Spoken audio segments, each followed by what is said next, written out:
由国家安全部全程指导，票房超过了13亿的春节档电影，为什么在豆瓣只开出了6.3分？这到底是观众不买账了，还是一只看不见的手在尝试搅浑水呢？《惊蛰无声》这部电影最终票房超13亿，猫眼观众评分9.4，但是在豆瓣上首场放映还没散场，1星差评已经铺满了短评区，这些差评措辞雷同，句式相似，连打1星的理由都大同小异，两边分差这么大，中间差的那部分去哪儿了？仔细想一想，背后至少有3股力量在对着这部片子使劲。头一股是粉圈混战，这部电影的阵容太豪华了，易烊千玺、朱一龙2大顶流，再加上杨幂、宋佳、张译、雷佳音、刘诗诗，人越多是非就越多。上映前，宋佳因为一个活动造型被集中攻击，连带着电影一起被喊抵制，影片还没露脸，战火就先烧起来了。第二股是排片纠纷，上映前几天，山西几家影院实名控诉淘票票以停供密钥为由，强制要求提高《惊蛰无声》的排片，还要绑定指定售票系统。消息一出，有人骂垄断，有人说资本操控票房，连带着电影本身也被骂，但最后这件事不了了之。第三股就是评论区里那些来路不明的账号，这种操作手法其实不新鲜，之前几部主旋律题材的电影上映时也碰到过几乎一样的套路，一次是巧合，2次呢，3次呢？而这部影片被针对，就是因为它是中国电影史上第一部由国家安全部全程指导创作的当代国安题材院线大片，所以影片里所有涉及国安工作的细节、流程、办案方式都是经过专业把关的。它呈现的是真实的国安战线，真实的间谍活动。而且这部影片的编剧是陈亮，北电的教授，电影学博士，之前没什么院线电影的创作履历。张艺谋敢用一个纯学术背景的新人来写这么重要的题材，本身就说明这部影片有自己的使命。惊蛰无声讲的是我国第6代战机隐形涂层的核心机密外泄，国安部启动了惊蛰行动，要揪出内鬼，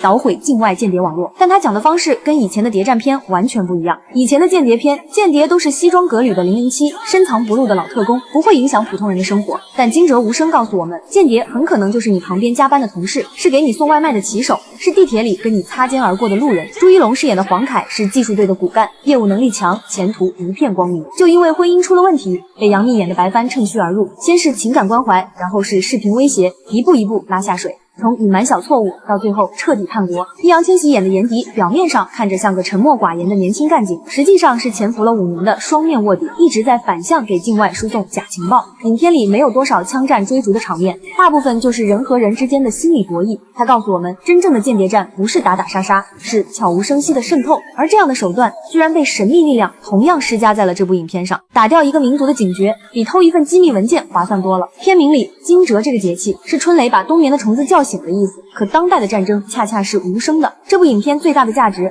从来不是那10几个亿的票房，是它让走进影院的人第一次认识到，原来间谍离我们这么近，原来国家安全不是新闻里的词，是和我们息息相关的事情。我们有14亿人，如果每个人都多一分警觉，那将会铸成这个世界上最坚固的防线。